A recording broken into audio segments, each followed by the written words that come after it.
सवाल के साथ फात शहबाज खान, जमात इस्लामी के अमीर का अगर लबो लहजा और बदली हुई जमात किसी को दिखाई नहीं दे रही और किसी को नज़र नहीं आ रही, तो वो शायद कुछ दिनों बाद बहुत सारी चीज़ें मंजर-ए-आम पर आ जाएँ।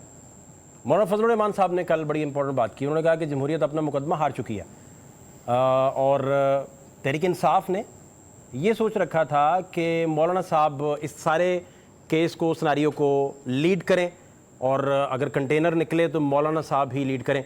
एक बहुत बड़े तहरीक इंसाफ के रहनुमा, मैंने उनसे पूछा कि मौलाना साहब अगर ये सारा कर गए और आप भी साथ हुए और फाइनली गवर्नमेंट गिराने में आप कामयाब हो गए या जो भी आपके गोल्स हैं आप उन्हें अचीव करने में कामयाब हो गए, तो देन तो उन्होंने कहा मौलाना साहब सदर लग जाएंगे और इमरान खान साहब वज़ीर आज़म बन जाएंगे, तो ये एक सिनारियो है। लेकिन बात इससे भी ज़्यादा बढ़कर ये है कि नवाज शरीफ साहब और मौलाना साहब की जब मीटिंग थी तो मौलाना साहब ने जो बातें नवाज शरीफ साहब के सामने की और बाद में एक इंटरव्यू में मौलाना साहब ने फरमाया कि सूरत हाल जो है वो ये है कि नवाज शरीफ मुझे अपने से ज़्यादा दुखी और परेशान दिखाई दिए और उनके दुख हमसे भी ज़्यादा हैं, कुछ इस तरह की बात उन्होंने की। और सबसे बढ़कर ये कि जमात इस्लामी ने आज जो दुबई लीक्स है उस पर खुलकर उसे मुस्तरद किया और कहा है कि 3,500 करोड़ जो है वो इस मुल्क से अशराफिया लेके जा चुकी है और ये किस मुंह से कहेंगे कि आप इस मुल्क में इन्वेस्टमेंट करें। फिर उन्होंने वज़ीर दाखिला जो सबसे पावरफुल है इस वक्त, उनका नाम लिए बगैर कहा कि फिर आप दुबई के लग जाए, चूँकि आप कह रहे थे कि हम जहाँ मर्जी इन्वेस्टमेंट करें। अब सूरत हाल किस तरफ जा रही है, जमात इस्लामी कहाँ खड़ी है, जमात इस्लामी क्या सोच रही है और जिस तरह प्लान चल रहा है इसमें सबसे बड़ी जो कदगन इसमें आती है या जो लोग सोचते हैं, जो अक्सर सवाल करते हैं कि इन सारे हालात के पीछे क्या पसे पर्दा भी कुछ अभी है।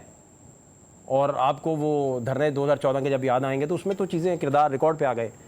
तो आज के जो धरने होंगे, तहरीकें होंगी, उनके एजेंडाज क्या होंगे, उनका हदफ क्या होगा, वो किसके साथ बात करेंगे। जितनी हीट हो गई वो उन दिनों आसिफ जरदारी साहब की अपोजिशन, इत्तेहाद और सारे का सारा मसलन इस इत्तेहाद में जमात इस्लामी होगी। इस इत्तेहाद में फ़र्ज़ कीजिए मौलाना फजल रहमान साहब हैं, इस इत्तेहाद में GDA है, इस इत्तेहाद में PTI है, तो ये सारे लोग क्या आसिफ जरदारी साहब की कोई गुफ्तगू सुन पाएंगे, कोई बात सुनेंगे? और नवाज शरीफ साहब की कोई रेलिवेंसी रहेगी? तो फिर ये बात किस तरफ जाएगी? और वो कह रहे हैं कि जमहूरियत मुकदमा हार गई है और एक अहम तरीन बात, मौलाना फजल रहमान साहब का ख्याल है कि अफ़गान जो पॉलिसी है स्टेट की वो उससे मुत्तफिक नहीं है, तो इस वजह से शायद मौलाना साहब को मैनेज करना इससे इस वक्त सबसे ज़्यादा मुश्किल है। और जमात इस्लामी के अमीर का आते ही इतना बड़ा उन पर, उनके कानों पर बोझ है और उनकी वजह शोहरत भी इस वक्त यही है कि उन्होंने सबसे ज़्यादा धांधली के खिलाफ शोर मचाया, अपनी सीट कह के कहा कि भाई मेरी तो सीट ही नहीं है, जिनकी है उन्हें दें, और मेयर के इलेक्शन में भी उन्होंने जो किया वो भी सबके सामने है। इन सारे हालात को मेरे साथ सीनियर पैनल होगा। आसिफ बशीर चौधरी साहब सीनियर जर्नलिस्ट हैं, इस्लामाबाद से हमें ज्वाइन करेंगे। चौधरी साहब आपका बहुत शुक्रिया। कैसर शरीफ साहब सेक्रेटरी इत्तलात जमात इस्लामी, बहुत शुक्रिया सर आपका, आपने ज्वाइन किया। गुज़नफर अजीज़ साहब मेरे साथ मौजूद हैं, सेक्रेटरी इत्तलात JUI फे, सर आपका भी बहुत शुक्रिया। कैसर भाई आप इजाज़त दें तो मैं आसिफ बशीर चौधरी साहब से अगर आगाज़ कर लूँ गुफ्तगू का। चौधरी साहब अस्सलाम वालेकुम। चौधरी साहब क्या सूरत हाल है, क्या हालात हैं, ये क्या चल रहा है और किधर बात जा रही है? कल मौलाना साहब भी खुल के कुछ सामने आए हैं, आगे आने वाले दिनों में क्या देख रहे हैं? कबल इससे कि मैं मौलाना साहब के इन बयानात के ऊपर कोई तबसरा करूं जो आपने हमें सुनवाए, बड़ी ही अहम मेरी उनके बारे में बड़ी एक ख़ास एक राय है, मैं उसका इजहार आपसे करना चाहूँगा कि पाकिस्तानी सियासत में दो लोग ऐसे हैं जिनके बारे में मेरी ये राय है कि वो इतनी कैलकुलेटेड बात करते हैं कि शायद अगर वो सियासतदान ना होते तो वो डिप्लोमेट होते। उनमें से एक मौलाना फजल रहमान है और दूसरे चौधरी शुजात हुसैन। और मौलाना फजल रहमान जो हैं वो अपने कार्ड्स हमेशा से उन्होंने बहुत अच्छे तरीके से खेले हैं। अगर उन्होंने 6 नशिस्तें जीती हैं तो उन्होंने 4 मिनिस्ट्रियां ली हैं, 2 स्टैंडिंग कमेटियां ली हैं। अगर उन्होंने 10 नशिस्तें जीती हैं तो उन्होंने आधी दर्जन से ज़्यादा वजारतें ली हैं। इसी तरह स्टैंडिंग कमेटियां ली, कश्मीर कमेटी तवील अरसे तक। तो एक तो ये कि उन्हें मालूम है कि वो मरकज़ की क्योंकि बड़ी जमात नहीं है तो अपने लिमिटेड मैंडेट के साथ हमेशा उन्होंने एक अच्छी बारगेन की जो भी हुकूमतें होती थी उनके साथ। लेकिन इसके अलावा जो अब हम उनकी ज़िंदगी का एक फेज़ देख रहे हैं, अब हम ये देख रहे हैं कि वो एक नज़रियाती पॉलिटिक्स की बात कर रहे हैं। पाकिस्तान में वो जो है जमहूरियत की कमज़ोरी की बात कर रहे हैं, सिविलियन बालादस्ती की बात कर रहे हैं, एस्टेब्लिशमेंट के बढ़ते हुए किरदार के मुखालिफ बात कर रहे हैं। और ये एक ऐसा स्टैंस है जो इससे पहले जो है उन्होंने कभी नहीं लिया था, बल्कि मुझे याद है कि हमारी जर्नलिज्म के जो इब्तदाई 5-7 साल थे उसमें उन्होंने जनरल मुशर्रफ का LFO भी करवाया था जी। और उनकी पॉलिसीज कभी एस्टेब्लिशमेंट के खिलाफ इस तरह से नहीं रही थी। लेकिन अब वो ये समझते हैं कि उनको दीवार के साथ लगाया जा रहा है, उनको जो है एस्टेब्लिशमेंट ने वो स्पेस नहीं दी जो उन्हें मिलनी चाहिए थी। इंतखाबी मुहिम के दौरान उनको उस तरह से बाहर नहीं निकलने दिया गया। तो इस सारे तनाजुर में वो अब जो बातें कर रही हैं वो बातें तो बहुत सारी गौर तलब हैं। ऐवान के अंदर भी बहुत गौर तलब उन्होंने तकरीर की और पहली दफ़ा वो एक अवाम के अंदर और अपोजिशन की पॉलिटिक्स वो पहली दफ़ा करने जा रहे हैं। इससे पहले वो हमेशा हुकूमतों का हिस्सा रहे। तो अब जो वो अपोजिशन करने जा रहे हैं, मतलब जो बात मैंने की है वो इसमें ये था कि अगर वो मरकज में अपोजिशन में होते तो सूबे में हुकूमत में जरूर होते थे। लेकिन अब जो वो अपोजिशन की और मुश्किल एक रास्ते का इंतखाब कर रहे हैं और एस्टेब्लिशमेंट कर रहे हैं, फॉलोइंग है, बदेशों के उनके तालिब इल्म भी हैं, उनके वोटर सपोर्टर भी हैं काफी। और फिर ये कि सिर्फ एक सूबे में नहीं बल्कि 3 सूबों में, तो खासतौर पे वो KP के अलावा सिंध में भी वोट लेते हैं, पंजाब के बाद हल्कों से भी वो वोट लेते हैं, हजारा डिवीजन से भी वोट ले लेते हैं। तो उनकी जो फॉलोइंग है वो भी है पूरे मुल्क के अंदर। तो मौलाना क्योंकि एक ज़ीरक सियासतदान है और अगर अपोजिशन में बैठेंगे तो यकीनन हुकूमत के लिए मसाइल होंगे, क्योंकि बाकी जो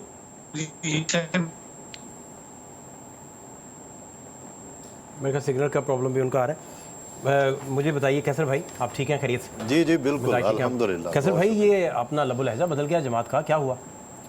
नहीं, मेरा ख्याल है कि जमात का लबो लहजा पहले भी यही था और अलबत्ता मज़ीद ज़ोरदार तरीके से आपको वो सुनने को मिलेगा और मिल रहा है, जिससे आपको ये महसूस हो रहा है। हमारा मौक़िफ़ पहले दिन से जो है वो वाज़ेह है और हमने इस धांधली के ख़िलाफ़ सबसे पहले आवाज़ उठाई और सबसे पहले इस हवाले से तहरीक की बात की और इस हवाले से हमने इलेक्शन कमीशन के सामने एक बड़ा एहतजाज भी किया।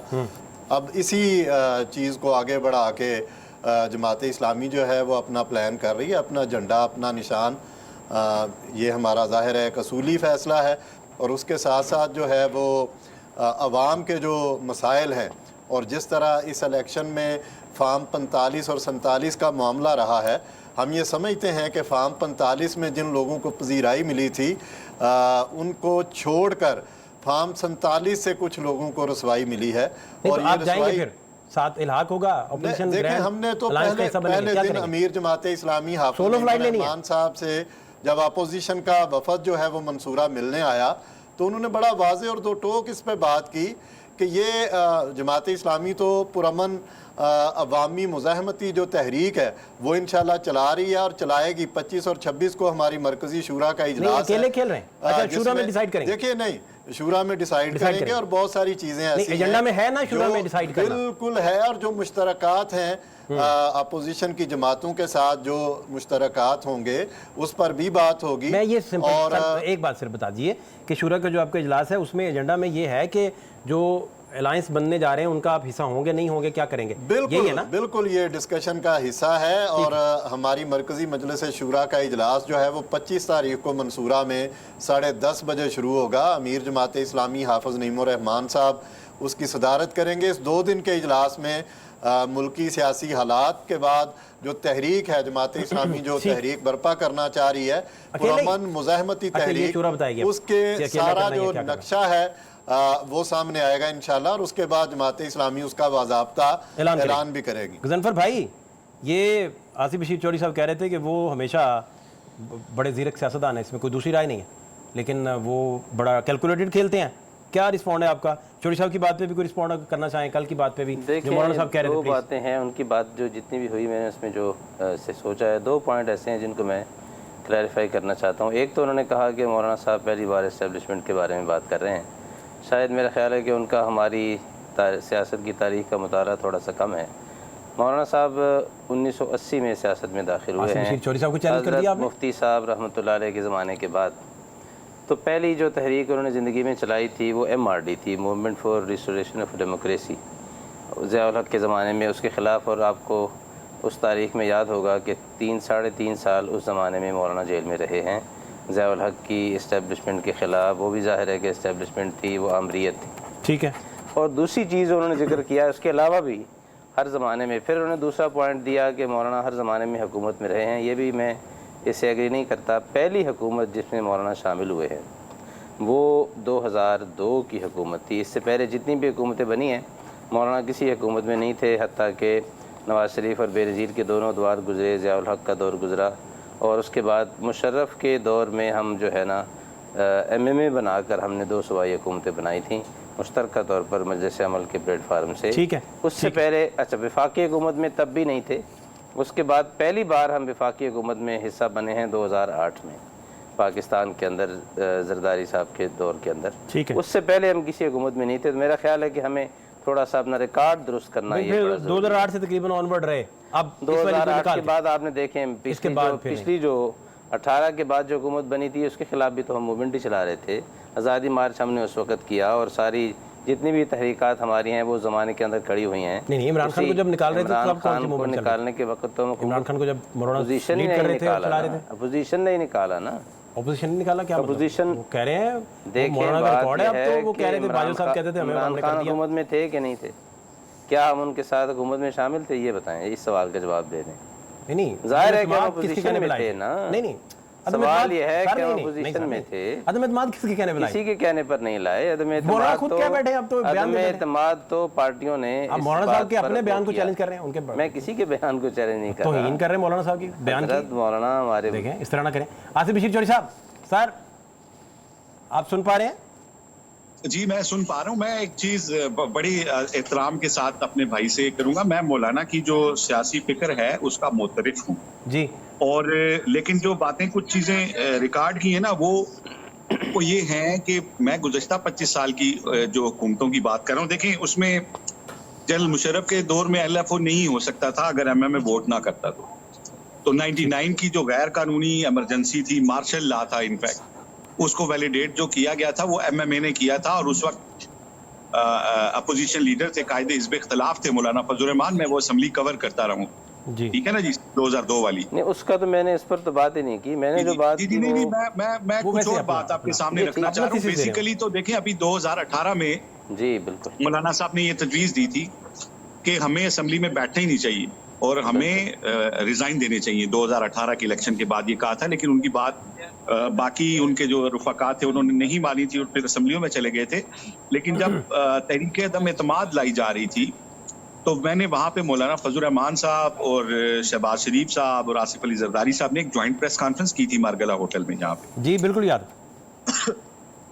اس میں نے مولانا صاحب سے یہ سوال پوچھا تھا کہ مولانا آپ لوگوں نے، آپ اپوزیشن نے ہمیں قوم کو یہ بتایا کہ یہ بکسے چوری کیے ہیں جن لوگوں نے، تو آپ تو ان کو NRO دے رہے ہیں اور صرف ایک آپ DGC پہ ڈال کے سارا، تو باقی لوگوں کو تو آپ NRO دے رہے ہیں. تو کیا آپ ایک جو ہے ایک یہ آپ کو یہ مینڈیٹ ہے کہ آپ ان کو NRO دیں اگر واقعی کسی نے قوم کا مینڈیٹ چوری کیا ہے؟ تو اس وقت مولانا صاحب نے کہا تھا جی کہ یہ ایک لڑائی ہے جس میں کبھی ہم ایک قدم آگے جاتے ہیں تو ایک قدم پیچھے بھی ہٹنا پڑتا ہے کسی وقت. یہ ہیڈ لائن کرا، پھر یہ بات ہیڈ لائن میں چلے گئی تھی، مجھے یاد ہے اچھے سے. جی تو انہوں نے کہا تھا ہم اپنی سپیس حاصل کر رہے ہیں. ہم نے کہا جی ٹھیک ہے، لیکن پھر آپ دیکھیں کہ اس کے بعد انہوں نے جو یہ سارا کچھ کیا گیا، اس کا فائدہ کس کو ہوا؟ تحریک عدم اعتماد لانے کا. اور وہ خیر یہ ہمارا اس وقت ٹاپک نہیں ہے. میں تو آپ سے یہ بات کر رہا ہوں کہ مولانا اپوزیشن کے وہ سب سے کیپیبل لیڈر ہیں جو حکومت کے لیے مسائل کھڑے کر سکتے ہیں، لوگوں کو روڈوں پہ لا سکتے ہیں. ان کے پاس میرا سوال بڑا بنیادی ہے چودھری صاحب، یہ کہاں تک الائنس جائے گا، کس کیپیسٹی کا ہوگا، ہدف کیا ہوں گے، اہداف حل وہ حاصل کر پائے گا نہیں کر پائے گا؟ اور اس کی اگر آپ مشترکہ کوئی دیکھیں، کوئی DNA، تو کسی طرح کا کوئی DNA آپ کو 2014 کے اس طرح کے الائنس میں ملتا ہے نہیں ملتا؟ جرنلسٹیکلی میں پوچھ رہا ہوں. جی ویسے تو عمران خان صاحب جو ہیں انہوں نے کسی لیڈر کو کے ساتھ اپنے ایسے تعلقات چھوڑے نہیں ہیں کہ وہ بحال ہو سکیں.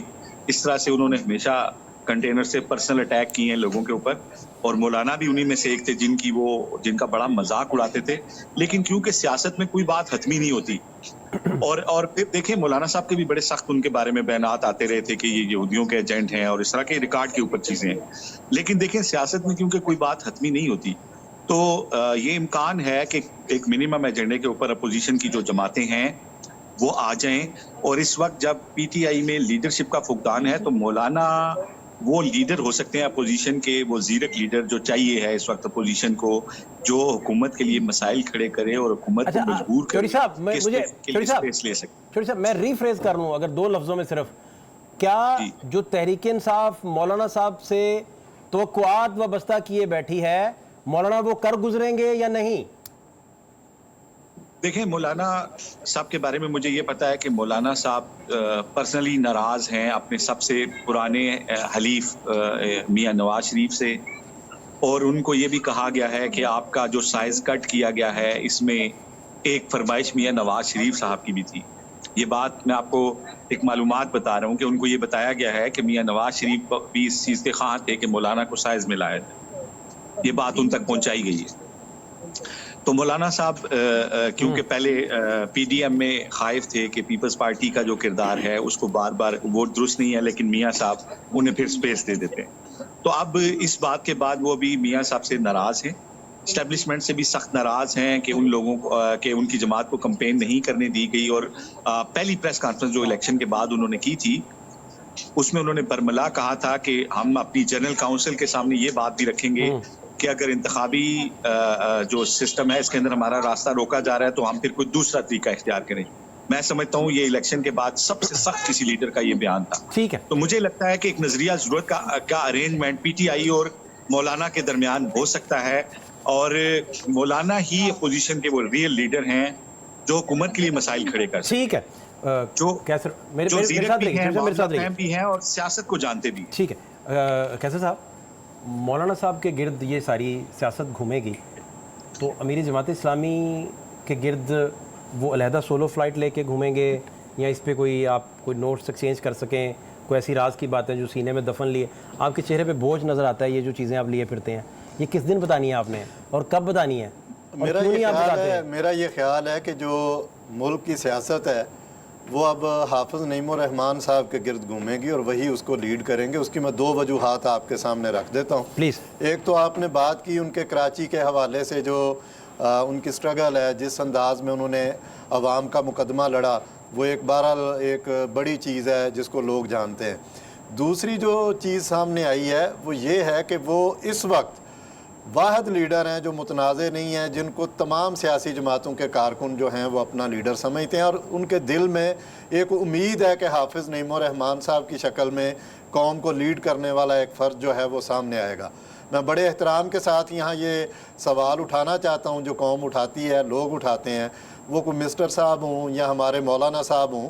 लोग ये पूछना चाहते हैं कि पीटीआई की जो हुकूमत थी उसको क्यों ख़त्म किया गया था और आज जो है वो किस चीज़ का एहतजाज किया जा रहा है। ये सवालात वो हैं जो हाफिज़ नईम रहमान साहब की तरफ जिन लोगों ने उम्मीद लगाई है, हर बंदा जो है वो ये सवाल उठा रहा है। और मैं ये समझता हूँ कि अपोजिशन जमातों को इस चीज़ को देखना चाहिए कि जमात इस्लामी ने जो तहरीक शुरू की थी, अपोजिशन जमातें उस तहरीक की तरफ आएँ और जमात इस्लामी का उसमें हिस्सा बने। सबसे पहले हमने इलेक्शन कमीशन के सामने फार्म 45 का मुकदमा जो है वो लड़ा था, और आज भी हम मुतालबा कर रहे हैं कि चीफ़ जस्टिस साहब जो हैं वो फौरी तौर पर नोटिस लें और फार्म 45 पर जो रिज़ल्ट है उसको मुरतब कराएं ताकि पाकिस्तान अपने असल की तरफ आए। ये जो फेक हुकूमतें हमारे ऊपर मुसल्लत की गई हैं, इनके ज़रिए जो है वो मसला हल नहीं होगा। मैं ये समझता हूँ कि कुछ जमातों ने कुछ लोगों से मफादात का एक वाबस्तगी का मामला किया था, जब वो पूरा नहीं हुआ, जब वो रिज़ल्ट जो है वो उनको नहीं दिया गया, उनको उस लेवल पर नहीं जताया गया, तो आज जो है वो एहतजाज की शक्ल उस तरह नहीं वो बना पाएंगे जिस तरह माजी में कभी बनती रही है। इस वक्त जो उम्मीद है वो हाफिज़ नईम रहमान साहब हैं। अमीर जमात इस्लामी इंशाल्लाह अवाम का मुकदमा लड़ेंगे और जमात इस्लामी एक अवामी पुरअमन मुज़ाहमती तहरीक जो है वो लॉन्च करेगी, और आपको नज़र आएगा कि मरकज़ी शूरा के बाद जो जमात इस्लामी का आइंदा का पूरा लाहे अमल आएगा, पूरी कौम اور یہ ساری سیاسی جماعتیں جو سمجھتی ہیں کہ یہ الیکشن فیک ہے اور یہ حکومتیں فیک ہیں، اور ان کو بھی تحفظات ہیں کہ یہ فارم 45 کی بجائے فارم 47 پر حکومتیں بنی ہیں، ٹھیک۔ وہ انشاءاللہ جماعت اسلامی کا چوری ساتھ صاحب دیں گی۔ چوری صاحب یہ آپ کچھ کہنا چاہ رہے ہیں، پہلے بتائیے میں ایک چیز ایڈ کرنا چاہ رہا ہوں، اگر پلیز پلیز پلیز چوری صاحب جی جی کیسر بھائی بات کر رہے ہیں، دیکھیں حافظ نعیم الرحمان صاحب جو پاکستان میں انتہائی چند گنے چنے بندے ہیں جن کی کوئی ساکھ اور کریڈیبلٹی ہے، وہ ان میں سے ایک ہیں، نیٹ اینڈ کلین آدمی ہیں، اور بلکہ میری جب پہلی ملاقات ان سے ہوئی تھی تو میں نے انہیں ملتے ہوئے کہا تھا کہ حافظ صاحب میری دعا ہے کہ اللہ کرے آپ امیر جماعت بنے، اور شاید وہ کوئی قبولیت کا وقت کب تھا۔ کی بات ہے چوری صاحب، یہ کب کی بات ہے؟ اندازاً کتنے سال پرانی؟ غالباً کوئی 6-7 ماہ پرانی بات ہے۔ میں مجھے ملے تھے جاننا چاہ رہا ہوں کہ آپ کی دعائیں کب زیادہ مہلک ہوا کرتی تھی، اس لیے ٹائم سپیل پوچھ رہا ہوں۔ تو لیکن فات جو میں جس نقطے کی طرف آنا چاہ رہا ہوں، دیکھیں اس میں کوئی شبہ نہیں ہے کہ حافظ صاحب کا جو سٹائل ہے پالیٹکس کا، اگر جماعت اسلامی پورے پاکستان میں اسی سٹائل سے پالیٹکس کرے تو جماعت کے نتائج بالکل زبردست ہو سکتے ہیں، اور وہ پاکستان کی بڑی سیاسی جماعتوں میں ایک ہو سکتی ہے۔ میں انفلوئنس تو شاید وہ بھی رکھتے ہیں، لیکن میں ان ٹرمز آف ووٹ بات کر رہا ہوں، ان ٹرمز آف ووٹ بات کر رہا ہوں، وہ کوئی چینج لا سکتے ہیں۔ لیکن انفارچونیٹلی باقی جو جماعت اسلامی ہے وہ اس کا جو میں پہلے والے اسلوب کی بات کر رہا ہوں وہ والا نہیں ہے جو حافظ نعیم صاحب کا ہے۔ حافظ نعیم صاحب نے کراچی میں سیوک ایشوز کے اوپر پالیٹکس کی ہے، لیکن یہاں پہ اسلام آباد میں سی ڈی اے جشن بارہ مناتا ہے تو سی ڈی اے کہتی ہے کہ جماعت اسلامی کہتی ہے کہ فحاشی پھیلے گی اور ہم ڈنڈے کے ساتھ روکیں گے، تو اسلام آباد کا عام آدمی جو بائک پہ اور موٹر سائیکل پہ بچوں کو لے کے جاتا ہے وہ مائنڈ کرتا ہے۔ اس آپ دیکھیں کہ جو فحاشی ہوتی ہوگی، نہیں یہ بڑا میں سمجھ گیا آپ کی بات، یہ بڑا توازن ہے آج کل کا جو میں بریک لے لوں بریک کے بعد اس کا اسلام کا ایک کنسپٹ جماعت اسلامی باقی ملک میں لے کے چلتی ہے نا، اس کو لوگ نہیں مانتے۔ ٹھیک ہے، لوگ مانتے ہیں حافظ نعیم الرحمان کی پالیٹکس کو کہ انہوں نے پانی کے مسئلے کے حل کے لیے کام کیا، وہاں پہ بیریئر ٹاؤن کی جو قبضے کی لینڈ تھی 1500 پلاٹ لوگوں کو دلوائے، انہوں نے سیوک ایشوز کے اوپر لوگوں سے بات کی اور وہاں پہ جیت کے دکھایا۔ اگر جماعت اسلامی اسی طرح کی پالیٹکس کرے گی تو لوگ مانیں گے، اگر جماعت اسلامی ڈنڈے والے اسلام کی بات کرے گی تو کوئی بھی نہیں مانے۔ نہیں آصف صاحب بہت شکریہ آپ کا۔ چودھری صاحب جماعت اسلامی انشاءاللہ سیوک جو ایشوز ہیں ان پر بھی جائے گی، ووٹر انفارمیشن پر بھی جائے گی، ووٹر ایجوکیشن پر بھی میں کام شارٹ کرے بریک گی، لینا ہے، بریک کے بعد کیسے بھائی اس پہ آپ رسپونڈ کیجئے گا، ایک شارٹ بریک لینا ہے جی، اور بریک کے بعد واپس آتے ہیں۔ کو تو پتا ہوگا کہ کنٹینر پہ کس کس نے سوار ہونا ہے، کس کس رنگ کے لباس پہنے ہوں گے، کیا بولا جا رہا ہوگا، ہدف کیا ہوگا، اور کس کس کو کیا کیا کہا جا رہا ہوگا، یہ کسی کو تو پتا ہوگا۔ بریک کے بعد آتے ہیں، پوچھتے ہیں ان سے کہ کس کس کو کیا کیا پتا ہے۔ شارٹ بریک، ہمارے ساتھ رہیے۔ بریک کے بعد خوش آمدید۔ بریک سے پہلے آصف بشیر چوری صاحب بتا رہے تھے کہ جو ایشوز ہیں عوام کے جو بیسیکلی حل ہونے چاہیے، جو حل طلب ہیں، اس پر آصف بشیر چوری صاحب نے کہا کہ وہ جماعت کو حل کرنے چاہیے، جیسے کراچی میں امیر جماعت اسلامی کرتے رہے تو وہ ڈانگ سوٹے کی سیاست نہیں ہونی چاہیے۔ تو اس پر بریک سے پہلے بھی جو اپنا جے یو آئی کے اور جماعت اسلامی کے ہمارے لوگ ہیں وہ یہی بتا رہے تھے کہ متوازن ہونی چاہیے ساری چیزیں، اور بیسیکلی توازن ہی سیاست ہے اور اس کا دوسرا نام ہے۔ کیسر بھائی آپ اس پہ کوئی رسپونڈ کریں تاکہ میں غضنفر بھائی سے پھر لوں اپڈیٹ لوں۔ دیکھیے چودھری صاحب نے جو بات کی ہے، میں ان کو یہ کہنا چاہتا ہوں کہ حافظ نعیم الرحمان صاحب نے جو اعلان کیا ہے کہ 25 کروڑ عوام کے ساتھ جماعت اسلامی اتحاد کرے گی، اور انشاءاللہ آپ دیکھیں گے کہ جس طرح کراچی میں سیوک ایشوز اٹھائے گئے، بنیادی عوامی حقوق کے لیے آواز بلند کی گئی، اور حافظ صاحب کی قیادت میں آپ کو نظر آیا کہ عوام بھی ان کے ساتھ تھی اور اس کے بنیادی حق کے لیے وہ کھڑے رہے۔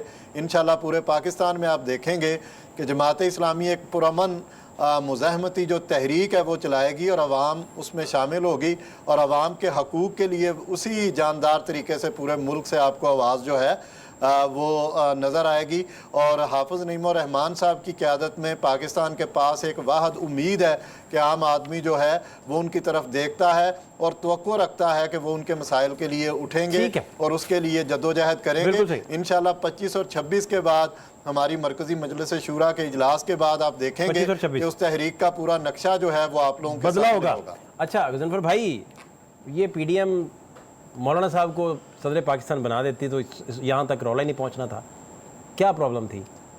چل تو رہا تھا، پی ڈی ایم پارٹ 1 میں بھی تو آپ تھے، لیڈ بھی کر رہے تھے اسے، सरबराह भी थे पीडीएम के, क्या प्रॉब्लम था? तो देखिए सदर लग एक जाते बात क्या? तो यह है कि हमारे यहाँ जो 2018 का हमारा मौक़िफ़ था वो भी यही था कि इलेक्शन के अंदर धांधली हुई है और नतीजे में वो लोग सामने आ गए हैं जिनका मैंडेट नहीं था।